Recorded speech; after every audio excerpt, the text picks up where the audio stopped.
And I would say, I don't know, but I have been busy. See, I was pulled all over the place.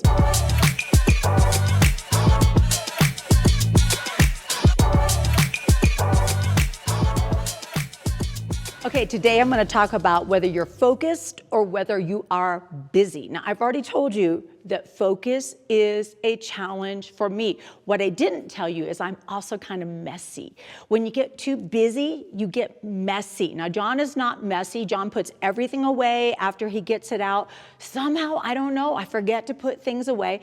And just the other night, something happened, something that I've never done before. I was getting ready for bed and I was going to brush my teeth, which I do on a regular basis, but instead of picking up a tube of toothpaste, I picked up a facial cleanser. I put it on my toothbrush and I started brushing my teeth, and within about 5 seconds, I realized, wait a minute, that is not toothpaste. That is something else. See, I had the right thing in the wrong place. And because I had the right thing, a facial cleanser, and the wrong place, I picked up the wrong thing and I used it for the wrong thing. So when you do not have things where they belong, you will end up misusing the right thing at the wrong time, which makes it the wrong thing.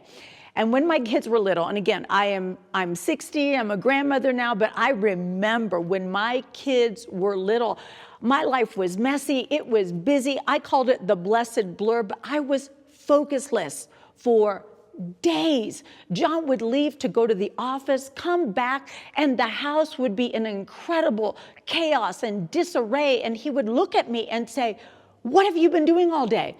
And I would say, "I don't know, but I have been busy." Busy was accurate. Focused would have been a lie. See, I was pulled all over the place. My husband was a youth pastor at a church, and we thought it was wrong to have an unlisted phone number. So our phone number was listed, which meant about 9 o'clock in the morning, the phone started ringing. I had 3 little kids running around my house, but I would pick up every single phone call that came in because I thought that I was being selfless. I thought that I was being saint-like, allowing everybody to interrupt my life. But you know what? I wasn't being saint-like, and I wasn't being selfless. I was being careless, because you should never allow those outside of your house to interrupt what is happening in your home. Now, I'm not talking about people in need. I'm not talking about people that call you in a desperate situation. Not talking about that. I'm talking about a youth pastor's wife answering the phone all the time and ignoring her children. That's what I'm talking about, where my children became a bother and the phone calls that were interruptions became the focus. And the truth was, I was never fully present for either people. I was not really at my best for the people that were asking for advice while I'm navigating children, nor was I at my best for my children while I have a phone attached to my ears.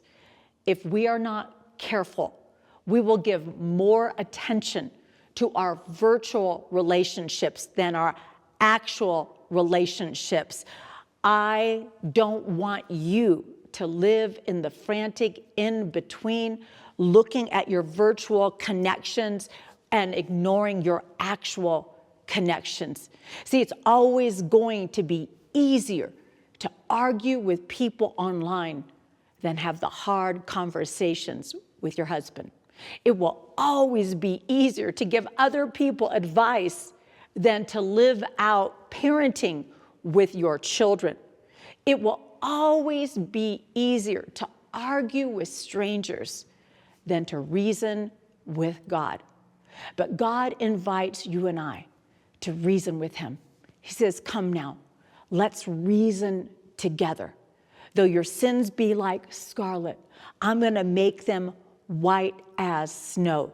God is saying there is a redemptive plan in every broken place in your life, but you should not be engaged with people who are not in a position to help you with things.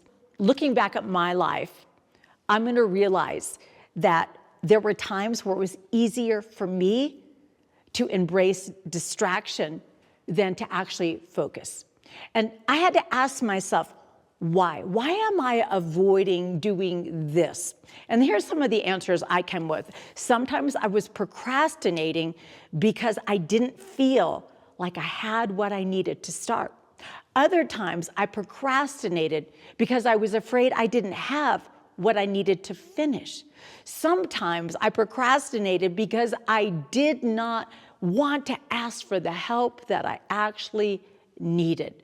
But when you make a decision that you are not going to be living by every single distraction, every single thing that pulls you in all sorts of different directions, when you become a focused child of God, then the enemy gets nervous. See, distraction is such a widely successful ploy of the enemy. That is why it is so widely deployed.